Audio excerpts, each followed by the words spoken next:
ہمارے ایک دوست نے ایک واقعہ سنایا تھا قبر کے عذاب کا، مجھے یقین نہیں تھا، میں نے کہا ایسا نہ ہو ان کے دماغ میں تخیل ہو، تو میں نے اس کی تصدیق کروائی اس علاقے میں، اس گاؤں میں، اور لوگوں کو کال کر کے پوچھی ایسا، انہوں نے کہا ایسا ایسا، پھر مجھے یقین آیا۔ وہ قبر بار بار نا اس کو نکال کے باہر پھینک دیتی تھی، بندے کو ڈالتے تھے قبر میں۔ اس نے بہت سے علماء شہید کروائے تھے نالائق۔ اس کا جرم یہ تھا کہ وہ مخبریاں کر کر کے نا علماء کو قتل کرواتا تھا۔ اس مخبر کے ساتھ ایسا ہوا اس گاؤں میں، جب اس کو دفنایا ہے تو چلیں اب بات آئی گئی ہے تو پورا واقعہ سنا دوں۔ تو وہ جنہوں نے دفنایا نا، وہ ان سے میرا بھی تعلق تھا، میرے بیان سنتے تھے، تو مجھے آ کے انہوں نے واقعہ سنایا کہ ایسا کوئی مخبر تھا جو علماء کو شہید کرواتا تھا مخبریاں کر کر کے۔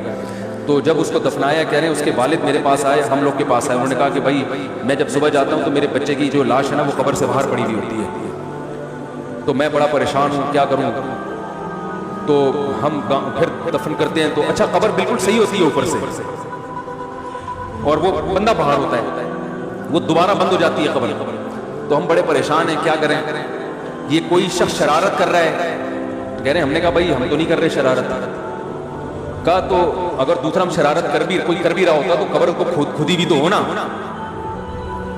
تو انہوں نے کہا، پھر یہ مشورہ انہوں نے ان کو دیا کہ تم ایسا کرو، لڑکا جو قتل ہوا، جو مرا تھا نا، جو قبر میں تھا، جس کی لاش باہر، نوجوان تھا، وہ بڑا مخبر آدمی تھا، وہاں کے گاؤں کے لوگوں نے بتایا، تو اس کی لاش جب باہر پڑی ہوتی تو باپ اور بھائی کو لوگوں نے مشورہ دیا اس لڑکے کے کہ تم لوگ رات کو قبرستان میں جا کے بیٹھ جاؤ،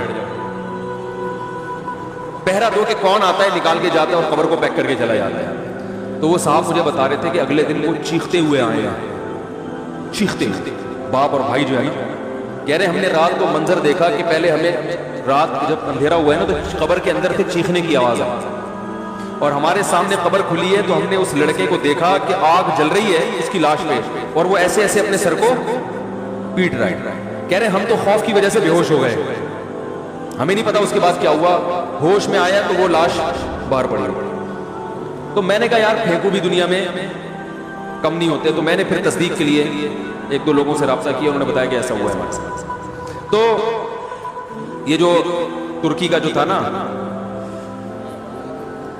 عطا ترک، وہ مصطفیٰ کمال کو میں اکثر بیچارے کو کمال عطا ترک جو ہے نا، تو وہ غلطی سے کئی دفعہ میں نے کمال عطا ترک کے چکر میں مصطفیٰ کمال کا واقعہ بیان کر دیا، وہ مصطفیٰ کمال کا نہیں ہے، وہ کمال عطا ترک ہے۔ تو بھائی مصطفیٰ کمال اگر سن رہے ہو تو پیش کی معذرت۔ تو کمال عطا ترک کا بھی یہی ہوا ہے، مسلمانوں کا قاتل تھا، علماء کا قاتل تھا، ترکی سے خلافت اسلامیہ کو اس نے ختم کر دیا۔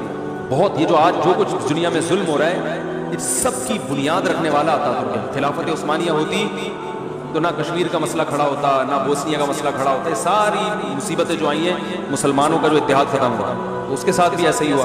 اس کو جب قبر میں دفنایا، قبر نے باہر پھینک دیا، نتیجہ یہی نکلا کہ اس کی قبر زمین کے اوپر ہے۔ تو وہ جو اس کے فالوورز ہیں وہ کہتے ہیں دیکھو ہمارے حضرت اتنے پہنچے ہوئے ہیں کہ اوپر دفن ہے۔ تو جو بوڑھے بوڑھے لوگ ہیں نا ترکی کے، وہ آپ کو بتائیں گے کہ یہ محترم کو زمین نے قبول نہیں کیا، نکال کے باہر۔ تو بعض دفعہ قبر خود بتا دیتی ہے، بعض دفعہ اچھا مجھے چلیں چھوڑیں، بات سے بات نکل جائے گی، وہ ہمارا موضوع رہ جائے گا۔